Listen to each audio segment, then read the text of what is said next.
Hai guys, ketemu lagi bersama saya Rena Yulia di channel Dosen Kece.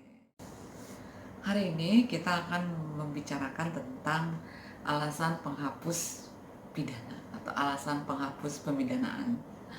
Jadi perlu alasan untuk bisa menghapus kesalahan seseorang karena ini berbicara tentang kesalahan. Nah, jika kita review kuliah sebelumnya, unsur kesalahan itu yang pertama adalah kemampuan bertanggung jawab. Itu sudah dibahas sesi sebelumnya. Yang kedua, adanya hubungan batin antara si pembuat dengan perbuatannya. Apakah itu berbentuk kesengajaan atau kealpaan. Itu pun sudah dibahas. Nah, yang ketiga adalah tidak adanya alasan pemaaf. Nah, alasan pemaaf ini masuk ke dalam kategori alasan penghapus pidana atau disingkat dengan APP. APP, bagus nggak singkatannya? Enggak ya? Baik, nah alasan penghapus pidana ini atau ada dua secara umum. Ada beberapa ahli yang menggolongkan bahwa alasan penghapus pidana ini ke dalam dua golongan. Yang pertama adalah alasan pembenar. Yang kedua, alasan pemaaf yang tadi ada di dalam unsur kesalahan itu. Nah, alasan pembenar dan alasan pemaaf. Alasan pembenar itu apa saja gitu. Antara lain yang pertama adalah keadaan darurat. Nah, keadaan darurat itu secara umum ataupun menurut doktrin itu dibedakan menjadi 3 macam. Yang pertama adalah dalam hal terjadinya pertentangan antara dua kepentingan hukum. Yang kedua, dalam hal terjadi pertentangan antara kewajiban hukum dengan kepentingan hukum. Yang ketiga, pertentangan antara dua kewajiban hukum. Oke, jadi kalau antara dua kepentingan hukum itu misalnya terjadi konflik antara dua kepentingan hukum yang saling berhadapan, di mana tidak dapat memenuhi semua kepentingan hukum yang saling bertentangan itu secara sekaligus, sehingga harus mengorbankan salah satu dari kepentingan hukum tersebut. Nah, maka kalau kita mengorbankan atau melanggar kepentingan hukum yang lain, nah itu nggak bisa dipidana karena kita melaksanakan kepentingan hukum yang lainnya. Gitu. Oke, nah itu yang keadaan darurat yang pertama. Yang kedua, pertentangan antara kewajiban hukum dengan kepentingan hukum. Nah, ini apabila terdapat suatu keadaan di mana seseorang hendak melaksanakan kewajiban hukumnya, namun pada saat yang bersamaan dia harus menegakkan kepentingan hukumnya sendiri. Contoh, misalnya seorang dokter ahli forensik yang diminta oleh pengadilan negeri untuk memberikan keterangan ahli tentang sebab kematian seorang korban dalam suatu kasus atau suatu perkara. Nah, pada saat yang sama dia menderita luka karena kecelakaan. Nah, dalam keadaan ini dokter memilih melanggar kewajiban hukum dengan tidak memenuhi permintaan pengadilan, karena dia lebih mementingkan menegakkan kepentingan hukumnya. Gitu. Nah, kan kalau orang diminta sebagai saksi, kalau dia menolak, dia kan kena pidana tuh, nggak mau bersaksi. Nah, dalam hal ini dia punya alasan gitu. Jadi dia punya kewajiban hukum, dia punya kepentingan hukum untuk menegakkan kepentingan hukumnya. Babelit amat sih. Dia punya kepentingan hukum, yaitu dirinya sakit, dirinya luka, dirinya kecelakaan, jadi dia nggak bisa bersidang gitu. Oke, yang ketiga, pertentangan antara dua kewajiban hukum. Nah, ini apabila suatu keadaan di mana seseorang diwajibkan untuk menjalankan dua kewajiban hukum sekaligus dalam waktu yang bersamaan gitu. Nah, kalau dia melaksanakan salah satu kewajibannya saja, maka atas pelanggaran kewajiban hukum yang lain itu dia tidak dipidana. Contohnya apa? Seorang dokter pada saat yang sama dia harus menjalankan pekerjaan operasi seseorang karena kecelakaan, karena tidak ada dokter lain yang melakukan. Nah, padahal ketika itu pula dia harus memberikan keterangan ahli di pengadilan. Nah, maka dia memilih untuk menjalankan operasi. Memberikan keterangan ahli tadi kan kewajiban hukum. Tetapi menolong orang atau mengoperasi pasien juga kewajiban hukum. Maka ketika dia memilih untuk melakukan operasi, maka dia tidak dipidana. Walaupun dia tidak mau bersaksi gitu, tidak melakukan kewajiban hukum untuk sebagai memberikan keterangan ahli gitu. Yang kedua, pembelaan terpaksa. Yang ketiga, menjalankan peraturan perundang-undangan. Yang keempat, menjalankan perintah jabatan yang sah. Itu masuk ke dalam kategori alasan pembenar. Kenapa alasan pembenar? Karena ini terkait dengan perbuatan. Perbuatannya itu dilakukan, tetapi dianggap tidak melawan hukum, gitu. Di dalam perbuatan itu, contoh menjalankan peraturan perundang-undangan, berarti walaupun dia melakukan perbuatan, tetapi dianggap tidak bersifat melawan hukum. Karena kan salah satu unsur dari tindak pidana adalah harus bersifat melawan hukum perbuatannya, begitu. Kira-kira gimana? Terlalu cepat nggak? Enggak ya. Jadi alasan pembenar itu terkait dengan perbuatannya. Perbuatannya dianggap perbuatan melawan hukum atau tidak, gitu. Jadi sifat perbuatannya itu sifat melawan hukumnya itu menjadi hapus kalau itu dilakukan dalam keadaan darurat, karena pembelaan terpaksa, karena menjalankan peraturan perundang-undangan, karena menjalankan perintah jabatan yang sah. Gitu. Ya kalau misalnya nggak ada alasan pembenar, maka ketika polisi nembak teroris atau nembak penjahat yang berusaha kabur, maka dia akan dipidana. Tapi kan dia memiliki alasan pembenar, alasan penghapus pidana, sehingga ketika menjalankan perintah jabatan yang sah, ketika menjalankan peraturan perundang-undangan, maka dia menjadi tidak dipidana. Misalnya pembelaan terpaksa itu yang seperti apa? Nah, syarat dari adanya pembelaan terpaksa sekonyong-konyong atau seketika, gitu. Kemudian dan proporsionalitas atau tidak melampaui batas. Jadi harus seketika.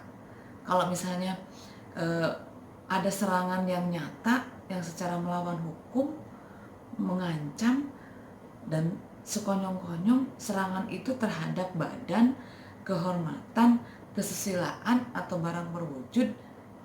Nah, kemudian kita melakukan pembelaan secara terpaksa. Yang bagaimana yang disebut secara terpaksa pembelaannya?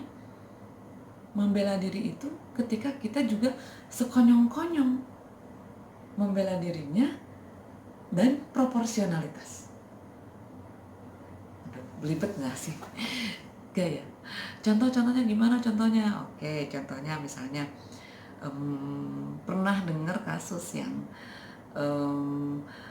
yang dijamret, dibegal, tapi kemudian si begalnya mati, yang di jembatan layang itu di Jakarta. Nah, dia kan bebas. Kenapa? Karena dia memiliki alasan penghapus, karena dia membela diri secara sekonyong-konyong dan proporsionalitas. Ternyata si yang dibegalnya ini memiliki ilmu bela diri, sehingga dia ketika membela diri, nah dia mampu mengalahkan si lawan gitu. Tapi kan si begal itu tidak memiliki ilmu bela diri, berarti tidak proporsionalitas. Oh tidak, karena si begal dia sudah menyerang, mengancam secara tiba-tiba, dan si yang dibegal ini juga melawan sekonyong-konyong seketika dan proporsional, tidak membawa senjata dan lain-lain. Jadi proporsional di sini adalah seimbang. Masalah si begal kemudian mati karena apa, maka itu bukan urusan lagi si yang dibegal gitu. Beda dengan contoh yang lain, misalnya dia melawan tapi kemudian ngambil pisau dulu ke motor, baru kemudian dia menusuk si begal. Nah, dia pembunuhan berencana dong, karena dia sudah berencana. Dia balik dulu, ambil pisau ke motor, kemudian si begalnya ditusuk. Beda nggak? Beda ya, antara sekonyong-konyong dengan direncanakan. Apalagi kalau misalnya hari ini dibegal, handphone diambil, dompet diambil, tas diambil, besok dia udah bawa lagi ke tempat yang sama tapi bawa senjata, udah ngasah pisau dan sebagainya, ngasah golok. Nah, berarti itu udah direncanakan. Jadi ketika ada begal lagi, dia udah berencana, saya akan melawan menggunakan golok. Nah, itu sudah tidak membela diri lagi, tapi dia sudah berniat untuk melakukan perbuatan. Nah, itu yang dimaksud dengan alasan pembenar. Jadi alasan pembenar itu merupakan alasan penghapus pidana gitu. Tetapi alasan pembenar terkait dengan perbuatan. Jadi perbuatannya itu apakah nanti akan bersifat melawan hukum atau tidak. Nah, ketika dia alasan penghapus pidana, si perbuatan tadi yang tadinya perbuatan pidana itu menjadi tidak bersifat melawan hukum. Kenapa? Karena dilakukan dalam keadaan darurat, dilakukan secara terpaksa, membela diri, dilakukan atas perintah undang-undang, dilakukan karena perintah jabatan yang sah. Oke, udah ya. Nah, sekarang yang kedua. Yang kedua itu alasan pemaaf. Nah, alasan pemaaf ini masuk ke dalam kategori apa ya, maksudnya alasan pemaaf ini terkait, kalau alasan pembenar tadi terkait dengan perbuatan, kalau alasan pemaaf dia terkait dengan pembuat atau pelaku. Jadi yang dimaafkan itu adalah orang, pelaku. Maka apa yang dimaafkan adalah sifat tercela dari perbuatan. Sehingga ketika si pelaku melakukan perbuatannya, melakukan tindak pidana, maka menjadi hilang sifat tercela dari perbuatannya itu dengan alasan-alasan yang menghapus pemidanaan. Apa misalnya? Dia tidak mampu bertanggung jawab. Satu, tidak mampu bertanggung jawab. Maka tidak mampu bertanggung jawab ini merupakan alasan pemaaf. Sekarang ini, ada orang gila, dia telanjang. Berarti kan dia melakukan tindak pidana pornografi. Tapi apakah dia bisa diminta pertanggungjawaban? Oh, bisa misalnya. Karena dia ada perbuatannya itu. Oh, tentu tidak. Kenapa? Karena dia ada alasan pemaaf. Apa alasan pemaafnya? Ketika orang gila telanjang di tengah jalan atau di pinggir jalan atau di tempat umum, maka itu tidak menjadi perbuatan tercela lagi. Karena apa? Karena dia tidak mampu bertanggung jawab. Alasan pemaaf yang kedua adalah daya paksa. Nah, daya paksa itu merupakan suatu kekuatan atau suatu paksaan yang tidak dapat dilawan. Nah, ini paksaan ini bisa berupa fisik maupun psikis. Nah, suka pernah baca belum? Misalnya surat ini saya buat dengan sukarela, tidak dibawa paksaan, tidak dibawa ancaman. Nah, itu. Nah, kalau misalnya kita membunuh karena daya paksa, apakah itu merupakan alasan pemaaf? Kita membunuh orang, tapi karena kita membunuh karena kita diancam. Kamu kalau nggak kamu membunuh, maka kamu yang dibunuh. Nah, ini daya paksa. Bisa berupa fisik maupun psikis. Daya paksa, nah untuk daya paksa itu ini terbagi-bagi. Jadi maksudnya ada beberapa jenis. Ada yang disebut dengan daya paksa absolut, ada yang disebut dengan daya paksa relatif. Nah, kalau daya paksa absolut itu memang tidak ada pilihan yang lain gitu. Selain dia melakukan hal itu. Misalnya yang orang yang disuruh untuk menandatangani palsu tetapi kemudian ditodongin pistol, atau orang yang kemudian dihipnotis. Nah, dihipnotis itu tidak ada pilihan lain, maka dia akan melakukan apa yang dihipnotiskan. Nah, itu daya paksa yang absolut. Nah, daya paksa yang relatif itu daya paksanya itu dia bisa melakukan hal yang lain gitu, tetapi resikonya lebih berat sehingga dia melakukan perbuatan yang pidana itu gitu, karena resiko yang lain itu yang bukan pidana itu lebih berat.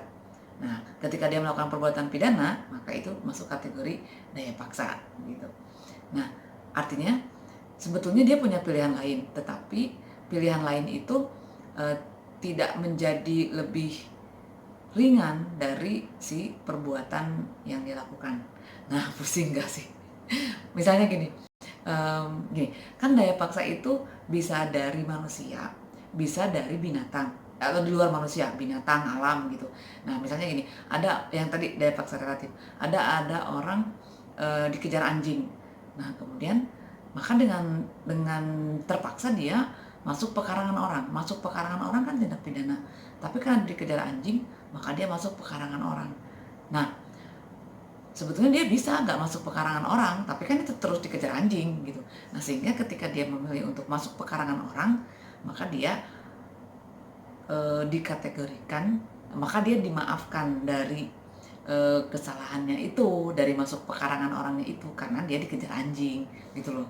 Jadi nggak bisa, oh kamu masuk pekarangan rumah saya, oh kamu pidana, saya laporkan. Ya saya dikejar anjing, karena dikejar anjing saya juga nggak akan masuk rumah kamu gitu. Nah gitu ya. Jadi sebetulnya dia bisa memilih untuk tidak masuk pekarangan orang gitu, tetapi risikonya lebih berat. Kalau dia terus-terusan dikejar anjing, bisa jadi dia digigit gitu. Nah itu tentang daya paksa. Yang selanjutnya adalah pembelaan terpaksa yang melampaui batas. Ini bisa masuk kategori pemaaf karena dia melampaui batas. Kemudian menjalankan perintah jabatan yang tidak sah. Nah, itu alasan pemaaf. Jadi intinya alasan penghapus pemidanaan ini ada dua. Ada alasan pembenar, ada alasan pemaaf. Kalau alasan pembenar itu terkait dengan perbuatan, artinya sifat perbuatannya itu menjadi tidak bersifat melawan hukum. Alasan pemaaf yaitu terkait dengan si pelaku atau si pembuat. Jadi sifat tercelaknya itu menjadi hilang ataupun menjadi hapus dengan adanya kondisi-kondisi yang tadi. Nah, sampai di sini kuliah saya hari ini tentang alasan penghapus pemidanaan. Lebih lengkapnya silahkan dibaca di pasal-pasal KUHP. Silahkan tulis di kolom komentar pasal-pasal dalam KUHP dari pasal 44 sampai pasal 49 atau 52 itu menurut saudara itu masuk kategori alasan pemaaf atau masuk kategori alasan pembenar. Oke, bye. Sampai di sini kuliah saya. Dadah. Salam sehat.